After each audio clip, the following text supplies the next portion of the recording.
పిఠాపురం నియోజకవర్గంలో చెరువుల నుంచి అక్రమ మట్టి తవ్వకాలు జరుగుతున్నాయని మన ఊరు మన బాధ్యత సంస్థ అధ్యక్షుడు కొండేపూడి శంకరరావు ఆరోపించారు.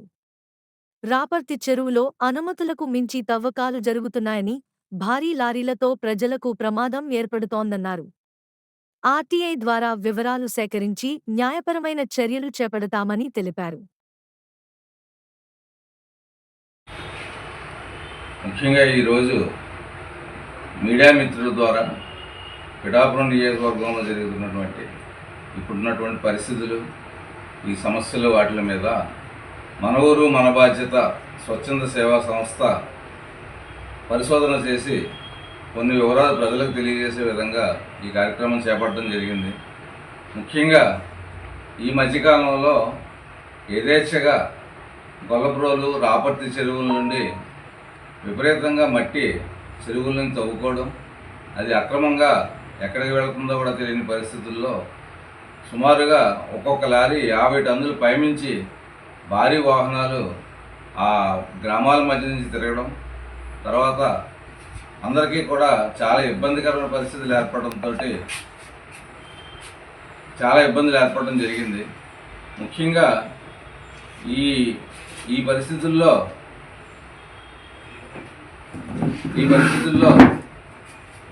ఈ మట్టి మాఫియాని ఎవరు నిర్వహిస్తున్నారు, ఎవరికి ఈ మట్టి చేరుతుంది, ఈ మట్టిలో వచ్చినటువంటి ఆదాయం ఎవరికి వెళుతుంది అనేది కూడా ఎవరికి తెలియని రహస్య వ్యవహారంగా కూడా నడుస్తుంది. కాబట్టి ఇది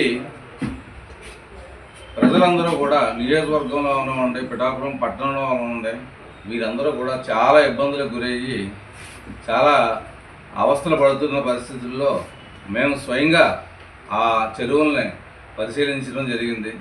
ముఖ్యంగా చెరువులు తవ్వడం అనేది అవసరమైన మేర వరకు కూడా పశువుల నిమిత్తం, తర్వాత ఆ చెరువుల చుట్టూ ఉన్నటువంటి ఆయకట్టుకి ఆ నీరు వెళ్ళడం వరకు కూడా అది సక్రమంగానే ఉంటుంది.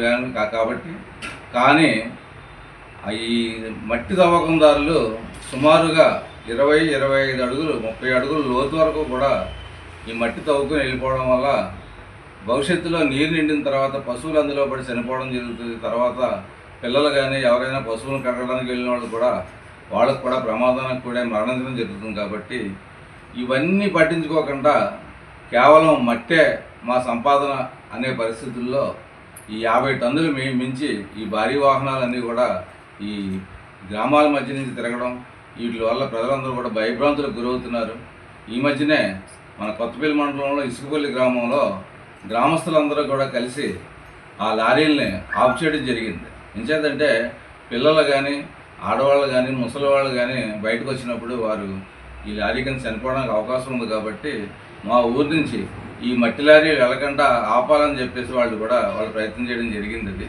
అదేవిధంగా ఈ మధ్యనే ఒక 2 రోజుల క్రితం పిఠాపురంలో ఒక వికలాంగుడైనటువంటి ఒక కుర్రాడి మీద ఆ మట్టి లారీ వెళ్ళిపోవడం, అతను స్పాట్లో చనిపోవడం కూడా జరిగింది.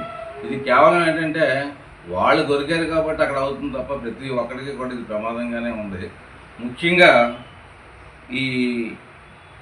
ఈ రోడ్ల మీద కూడా ఈ 50 టన్నుల వాహనాలు వెళ్ళడం వల్ల కూడా ఈ రోడ్లన్నీ కూడా శిథిలమైపోయి మళ్ళీ ఎప్పుడు వేస్తారో తెలియని పరిస్థితుల్లో ఆ రోడ్లు శిథిలమైపోవడం, తర్వాత మట్టి పెళ్ళలు జారిపోయి రోడ్డు అంతా వెడల్పుగా పడిపోయిన తర్వాత వర్షం పడితే ఆ వర్షంలో ఈ ద్విచక్ర వాహనాలు అంటే తర్వాత మనుషులు వాళ్ళందరూ కూడా జారిపోవడం కూడా జరుగుతుంది. ఇది మేము ప్రత్యక్షంగా చూసాం కాబట్టి ఈ విధంగా చెప్పడం జరుగుతుంది. అయితే దీనికి ఏంటంటే కేవలం ప్రజాప్రతినిధుల యొక్క అనుచరులు కొద్దిమంది మాత్రమే, ఎందుకంటే వాళ్ళు ఆ ప్రజాప్రతినిధుల వద్ద చెంచాగిరి చేస్తూ కూడా ఆ మట్టి తవ్వకాలకి వాటికి కూడా ప్రోత్సహిస్తూ ఆ ప్రజాప్రతినిధులు అంటే ప్రజలు ఎన్నుకున్న వ్యక్తులు కొద్దిమందికే చెంచాగిరి చేసే వ్యక్తులని దగ్గర పెట్టుకుని వాళ్ళకి లాభాలు చేకూర్చేలాగా, ప్రజలందరూ ఇబ్బంది పడినా సరే వాళ్ళకి లాభాలు చేకూర్చేలాగా ఇలా చేయడం అనేది ప్రజాస్వామ్య వ్యవస్థలో చాలా తప్పది. అంచేత ఏంటంటే ముఖ్యంగా ఈ చెరువుల నుంచి అమ్ముతున్నటువంటి మట్టి ఎవరి పేరునే అది ఆర్డర్ ఇవ్వడం జరిగింది. ఎంతవరకు తవ్వుకోవచ్చు అని చెప్పేసి ఉన్నది. తర్వాత ఈ అమ్మిన మట్టి యొక్క సొమ్ములు ఎవరికి చేరుతున్నాయి, ఇవన్నీ కూడా మా సంస్థ నుంచి కూడా సమాచార హక్కు చట్టం ద్వారా కూడా సంబంధిత శాఖకు మేము దరఖాస్తు చేయడం కూడా జరుగుతుంది. ఇది ఆ వివరాలు తీసుకుని అవసరమైతే న్యాయస్థానాన్ని ఆశ్రయించి ఈ విధానాన్ని అడ్డుకుంటామని చెప్పేసి ఈ సందర్భంగా మీకు తెలియజేస్తున్నాను.